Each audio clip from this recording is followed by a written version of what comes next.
Zdravím vás YouTube, zdravím našich slovenských a českých bratov, možno aj Rumúnov, lebo tí nás tiež pozorujú. Takže, ako vidíte, zasa sme ako partia sa zišli v tomto krásnom dni. Tam má hmla, nič nevidno.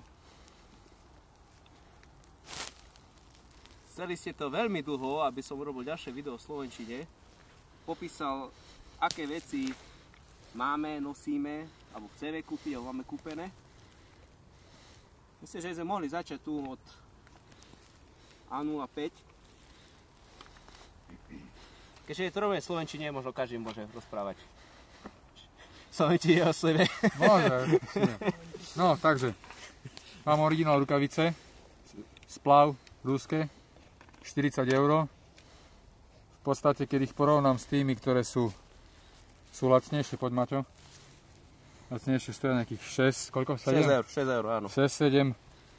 Rozdiel len v tom, že tie originál nemajú nejaký znak tu na vyšitý, nejaký znak vyrobí. A lepšie je materiál, ako viete, on sa tak nepotí, alebo ja sa buď moc potím, alebo jemu to tak asi rýchlejšie vyschynia. Tu máš ešte ďalšie na porovnanie. Tu sú, tieto dva sú rovnaké, tie sú originál.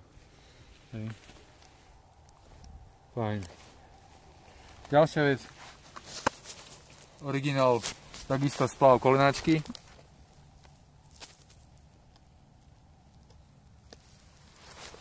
Príjemné na nosenie, nastaviteľné.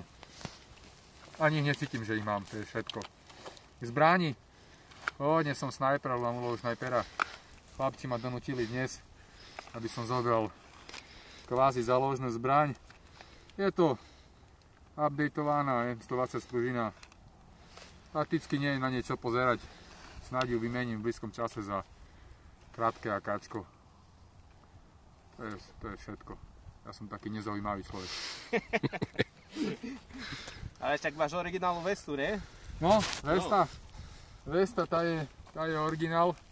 Ešte vzadu je napísané nejaké meno anglického vojaka. Dúfam, že v nej nezomrel. Ale je fajn, takisto má kopu nastavení, sumiek. Je to ťažšie na vyberanie, keď potrebujem rýchlo vymeniť zásobník. Chlapci to majú oveľa lepšie poriešené. Tak postupom času, najprv zbraň, potom možno vestu. Uvidíme, ako budú financie. Dobre, teraz môže A03, čo tu zabíja mravce pažbou. Zdravím vás. Som člen A03, zvaný ako Supo, čiže gulomečík. Mám svoje RPK, je to Kima, ale solidné prevedenie. Používam dlhý zásobník, typicky na RPK, len som upravil na bakelit, aby sa viac podobal. Pekne namorený. Chlapci mi to chválili. Funguje parádne, nesťažujem sa. Nie je v ňom žiaden upgrade, lebo to nepotrebuje. Drevo som namoril, trošku upravil, to lepšie vyzeralo ako to základné, také do žlta. Som veľmi spokojný. V budúcom čase plánujem PKM, samozrejme ako na pravého supporta ruského, to je samozrejmosť. Ďalej čo by som dotkol, robil som aj zo pár ďalších zásobníkov na bakelit, všetko točáky, keďže som support, aby som stíhal. Máme na zem, všetko prežije. Vesta na sebe Nemesis, M4 Rusku. Označenie má ako americká, je to ruská vesta, mole, plne nastaviteľná. 4 zásobníky obsluhujem, klasický nôž, radám hydropak, lekárničku, všetko čo treba. Analóg klasické Kanady, na sebe Gorku 4, klasické kolenáčky. Z mojej strany to bude všetko.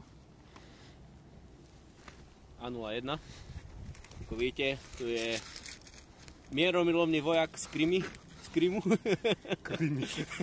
Čaute. Tak začnem so zbraňou. Je to AK-74M od LL. Zrobil som tu menšiu úpravu, že som dal od cimy predpážbie a uhlovú taktickú ručku, alebo ako by som to preložil do slovenčiny.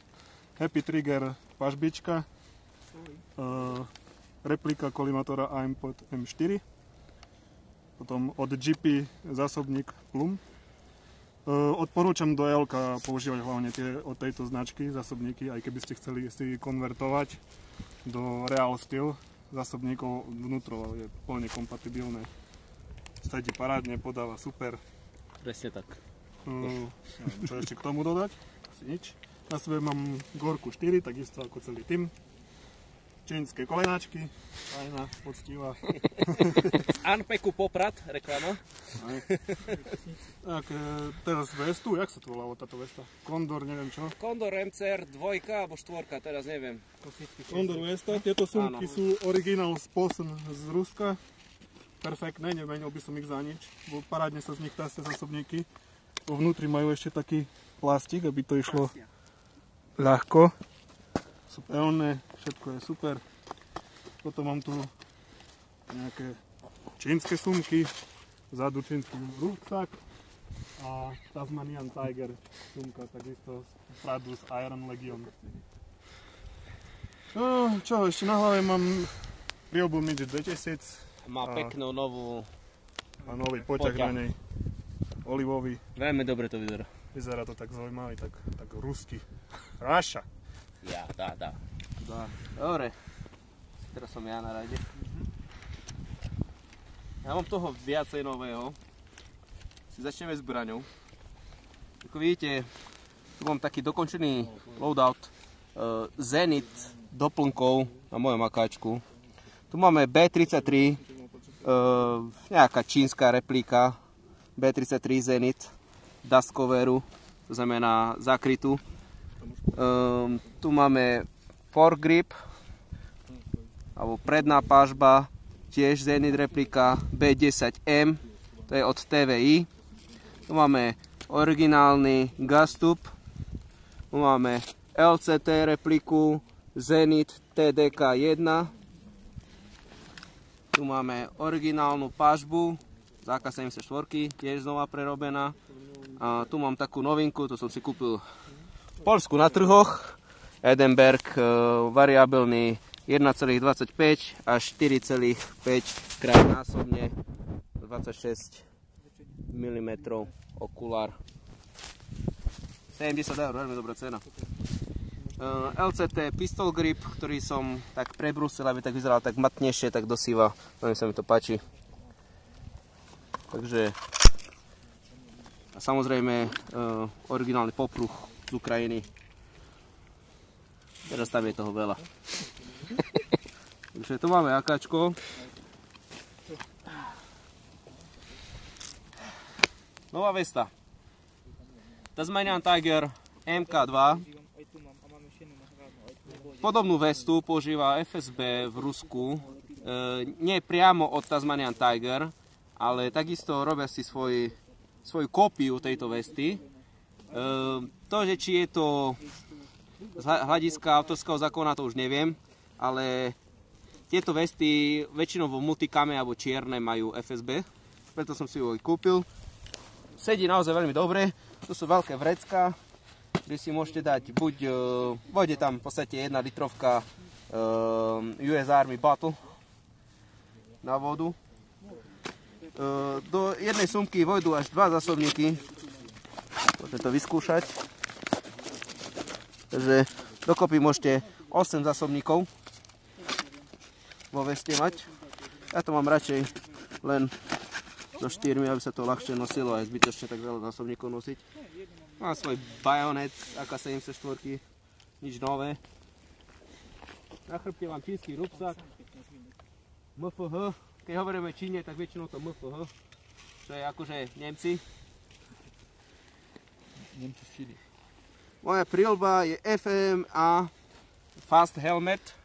Tuto helmu, ako vidíte, som si kúpil aj poťah, tiež olivový, ale túto helmu za chvíľu budem meniť za originálnu helmu Rusku.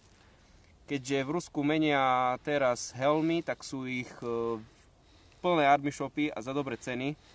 Takže to urobím recenziu už v podstate, keď mi príde.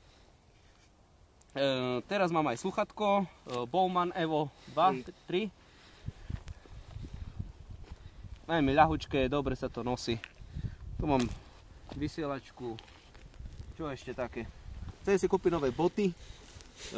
Budú Gore-Texy. Celokožené, vysoké. väčšinou ich fasujú teraz policajti a hasiči, takže tak sa nám to podarí ovšem ich zohnať.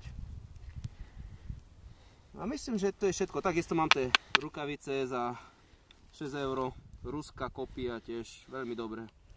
Myslím, že sa mi najviac páčia, lebo veľmi jednoducho sa dávajú dole, lebo má iba jeden suchý zips.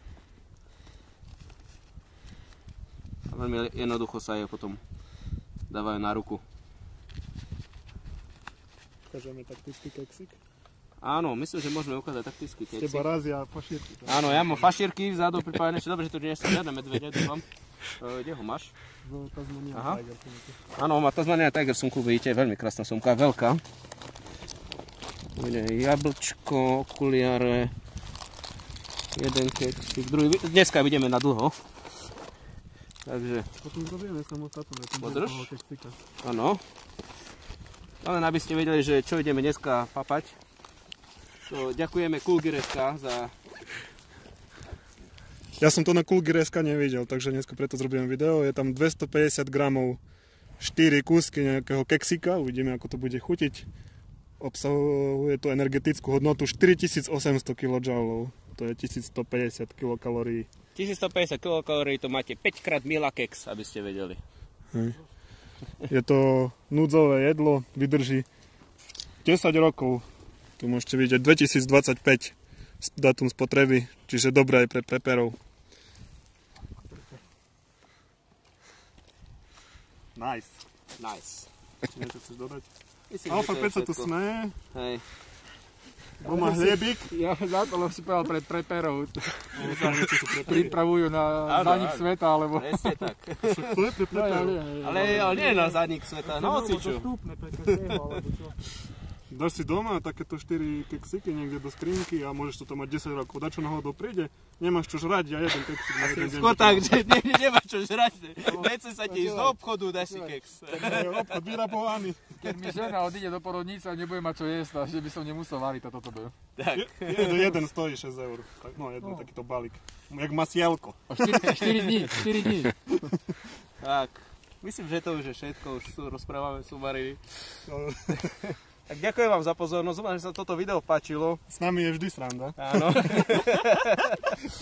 Takže keď urobíme nejaké ďalšie video, určite bude myslieť na vás a urobíme tie slovenčine podľa toho, aká bude odozva. Takže thumbs up, like, subscribe. Yeah. OK. Dajme všetky našivky dopredu, nie? A ešte môžeme... Čavo, tie našivky dajme dopredu, nie? Všetci. Čavo. Že, hej, Alfa 01, Alfa 02, Alfa 03, Alfa 05. Alfa 04 je chorý. Pozdravujeme ho. Ahoj. Ahojte.